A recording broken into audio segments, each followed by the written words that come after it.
Hey, Kris White with the American Battlefield Trust, and I'm on Lower Culp's Hill at Gettysburg.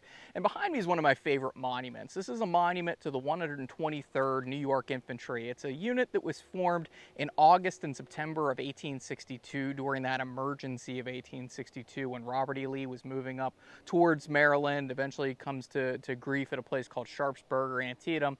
And then we also have another offensive going up into Kentucky known as a Heartland Offensive with Braxton Bragg, Edmund Kirby Smith, and Don Carlos Buell, amongst others. So behind me, though, is the monument to the 123rd New York. And you might notice a lady sitting up there with a tablet. And that is Cleo. She's a muse of history. And she is up there writing the history of the 123rd and what happened here at Culp's Hill. And the monument line that we see here along Lower Culp's Hill, I think, is interesting. This unit is part of Alpheus Starkey Williams' 1st Division of the 12th Corps, and most of these units actually didn't fight up here on Lower Culp's Hill, at least in this position. Whenever they were placed, when these monuments were placed here in the post-war years, they denote the original battle line of the Union and Confederate soldiers, where they entered the battle, as it were. Well, on the evening of July 2nd, the Williams Division was called off of Lower Culp's Hill over to the Union left flank, and they'll actually see some action, some of the units from Williams Division over by the Trossel Farm.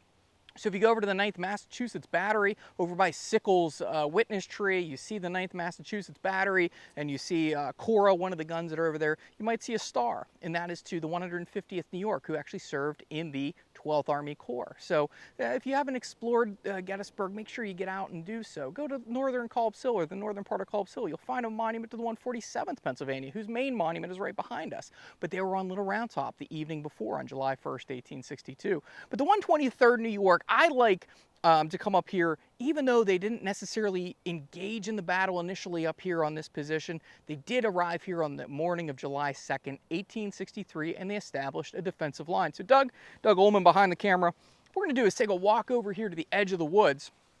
And Culp's Hill, which has a lower portion and an upper portion, actually has, and it's covered today in what is called Japanese stilt grass, Microstesium. This is an invasive species of grass that would not have been here at the time. There's a low earthen work that usually doesn't show up very well on cameras, but it's a mound. And this would have been the earthen fortification breastworks, because they come up to your chest, breast high, where the 12th Corps started building fortifications. So whenever the first visitors would come here to Gettysburg, they'd love to come to Culp's Hill because there was something tangible here they could see.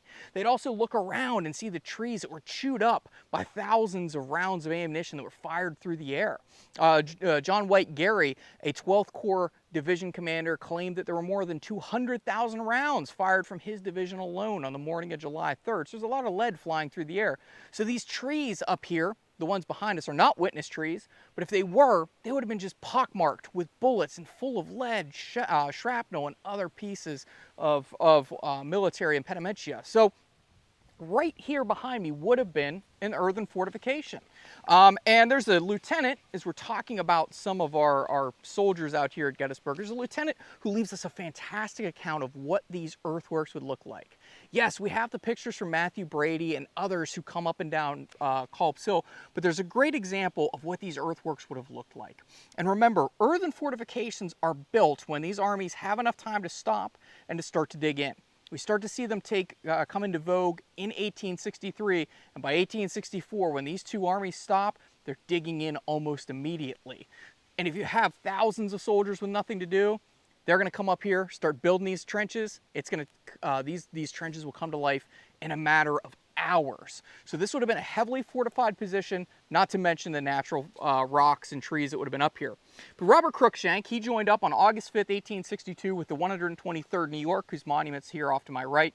And Cruikshank quickly goes from private up to a lieutenant. He's going to be commissioned an officer. He joins up in Salem, New York, and he's going to leave us some great accounts throughout the war. He's going to describe the line that ran right through here. His men arrived here, as I mentioned, on the morning of July 2nd, 1863, and he said, "Our line ran through a heavy growth of timber. Here we built breastworks by felling large trees, trimming the limbs off, and laying one onto the other until we had piled them breast high. The upper timber we raised about 3 inches above the second timber so that we could put our guns between them and take aim. The upper timber protecting our heads. So what he's describing is he's stacking up trees that have been felled out here. Then they'll leave a little firing portal, and then they'll put another log on the top, a head log, which literally protects your head. He'll then go on to say, we then dug a ditch on our side deep enough so that when standing, our heads would come up as high as the top of the works. We left a shelf of earth next to the timber so that the short men could get onto that, which we could raise them up high enough. We threw earth on the enemy side of the works, which would be on the far side of the works, so that a shell or solid shot would not splinter the timber. The earth would check the force of them, meaning the shells. The limbs we had cut from the timber, we trimmed off all small branches, intertwining them in front of our works. The points of these limbs facing the enemy, as we were as high as a man's head, making it almost impossible for the men to get through them. This is called abattis. And at Chancellorsville, we learned the importance of good works and now put into use this knowledge. So what he's referring to is, out here we're putting together a complex system of fortifications. We're going to fell trees out here. We'll stack them up. Then we'll have that firing hole to fire through, a headlog to protect the men's heads. Then we'll throw dirt over to the front towards the enemy side. That will help to absorb shells. Because remember, if a shell hits this or a bullet, you could have that log splinter, and that will create more shrapnel coming off at you. Then we'll also see them go out in front, fell more trees, intertwine them into what we would think of as tripwire. So this is a fixed fortified position here at Culp's Hill, Lower Culp's Hill. This would have been a very formidable defense if you are a Confederate who has to march across from Benner's Hill, down across an open field that is subject to some Union artillery fire, across Rock Creek, which is down below us, and then up through these heavy woods and eventually meeting with these earthworks. The men will build these as quickly as possible because they knew their lives depended on them. And this is one of the best accounts that we have of some of these earthworks here at Gettysburg.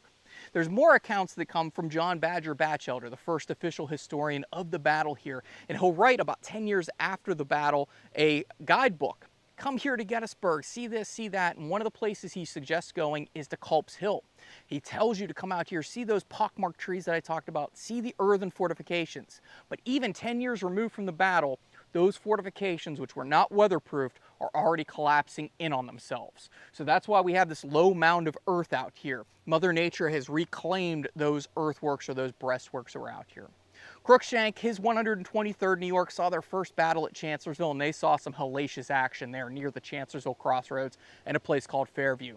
Here at Gettysburg, they'll fight on Culp's Hill, and after this, they'll be transferred out of the Eastern Theater into the Western Theater, where they'll serve with the 20th Corps Army of the Cumberland. And Cruikshank will make it his way all the way from Chattanooga, Tennessee, down through Atlanta and into the Carolinas campaign. He'll survive the war, go on to marry, have a few children, and settle in New Jersey. So his is just one of the stories to take place out here on the Culp's Hill battlefield. And it's one of those stories that talks about these earthen fortifications. They're so important to these men. He writes about them in detail. The Confederates will come up here on the evening of July 2nd because these works were abandoned when Williams' division pulled off to the Union left flank. And Confederates from Virginia, Maryland, and North Carolina will make their way up here into this sector of Lower Culp's Hill. And that is a larger story for another time, but a fascinating story as another unit holds the flank here at Gettysburg, the 137th New York. They held the right flank while Joshua Lawrence Chamberlain and his 20th Maine, for about 45 minutes on the afternoon of July 2nd, they held the left flank. So come over here to Culp's Hill, see this awesome monument to the 123rd New York, Cleo, the muse of history, and enjoy the time out here to explore what Cruikshank and some of his men created here at Gettysburg on Culp's Hill.